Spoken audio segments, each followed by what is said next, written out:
চট্টগ্রাম চিড়িয়াখানায় ঘুরতে গিয়েছিলাম হাসিন জুনাইনা। চিড়িয়াখানায় ভিতরে দোলনা ছিল, দোলনায় দোল খাচ্ছে। হাসিন উঠে গেল, এরপর স্লিপারে উঠলো হাসিন।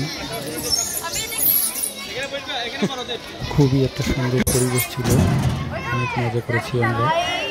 এই যে আমার মামাতো ভাই জারিরা তখন গিয়েছিল আমাদের সাথে। এরপর একটু ফটো সেশন চললো। এরপর আমরা গেলাম ওয়াটার ওয়ার্ল্ড।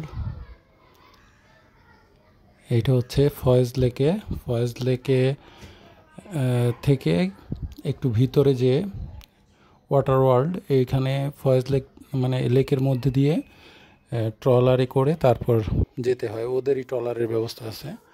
আর ফয়েজ লেক আর ওয়াটার ওয়ার্ল্ডের টিকিট ছিল মনে হয় 600 টাকা করে পার পারসন, বা এর চেয়ে একটু বেশি। আমাদের কাছে খুবই এক্সপেন্সিভ মনে হয়েছে, তবে ওয়াটার ওয়ার্ল্ডে যে ভালোই লেগেছে, খারাপ না। আমরা খুব মজা করলাম। হাসিন জানি কি বলতেছিল, জুনাইনা তো উঠবেই না পানির মধ্যে থেকে। আমাদের সাথে আরও অনেকেই গিয়েছিল। এই যে আমাদের সাথে ছোট একটা বেবি গিয়েছিল, ও খুবই মজা করেছে। ওর সাথে আমিও একটু পানির মধ্যে মজা করছি। আর জুনাইনা এদিকে তো পানিতে নেমেই আছে। এই যে ছোট বাচ্চাটা আমার সাথে খুব মজা করছে, ওরাও আমাদের সাথে গিয়েছিল। ওয়াটার রাইডের আর একটা অংশ এখানে ঝর্ণার মতো আছে।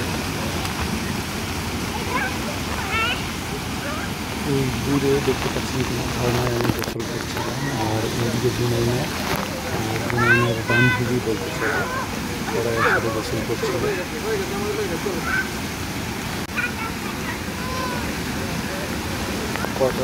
আমরা প্রায় 1.5-2 ঘন্টার মতো সময় কাটিয়েছি।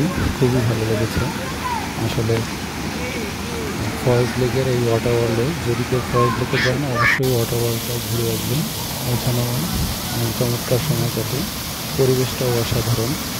আর আমরা ঘুরতে গিয়েছিলাম, আমরা ওখানে থাকি নাই। ওখানে থাকার জন্য রেস্ট হাউসও আছে, আপনারা যদি থাকতে চান রেস্ট হাউসে থাকতেও পারেন। এরপর চলে আসলাম আমরা বায়েজিদ বোস্তামির মাজারে। এইখানে কচ্ছপগুলো দেখতে পাচ্ছেন, শতবর্ষী কচ্ছপ, অনেক বড়। লোকজন এই পাউরুটি খাওয়ায়।